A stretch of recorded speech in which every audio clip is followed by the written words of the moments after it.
What's up, Jesus Freak? It's I, the insane bastard, with you once again. I made one video response to you in the past, and that was kind of crappy, so this is my second attempt. Let's see if I can't make this better.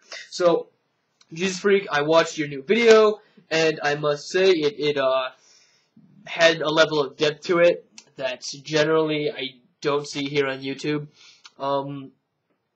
And, you know, usually your videos are preaching to the choir.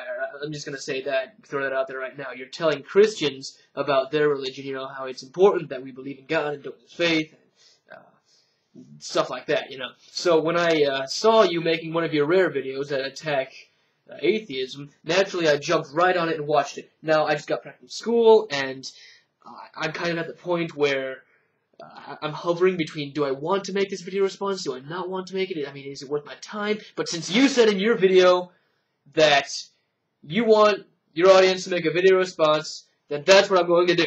So, without further ado, let's get this started. So, your question to your audience is, why is it that when Christian families indoctrinate their children, it's a bad thing, but when atheists do it, it's perfectly alright? I think the problem that you're not understanding here is that atheists they're not against indoctrination of children in general, just in the religious point of view. I'm going to throw this out there. Most atheists that I know are not against indoctrination of only Christian children, but in fact all religious families. Because, from our point of view, religion leads a person further away from the truth. It is false, and it doesn't get them thinking in as broad of a spectrum as they, you know, have the right to. And, you know, the reason we believe that is what we make videos about day in and day out here on our YouTube channels.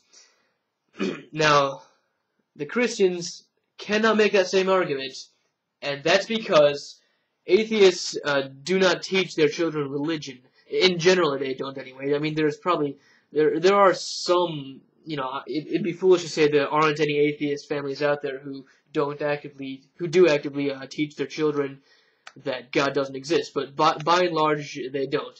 They're not going to sit their kid down and say, you know, there's no God, don't believe what anyone tells you. They're not going to sit their kid down and say, here's a Bible, and here's Richard Dawkins, read both of them, and Richard Dawkins is the right one. They're not going to do any of that.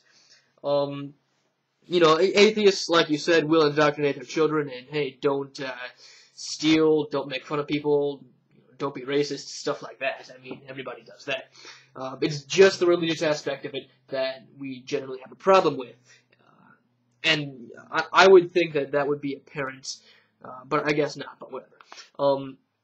Now, regardless of whether or not Christianity is true or not, I think it's important to know, to note, rather, that indoctrination still isn't entirely morally justified, even if Christianity was true.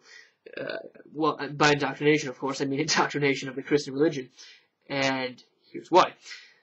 If God is true and He is out there for all of us to find, then should not the Christian parents simply let their children find God?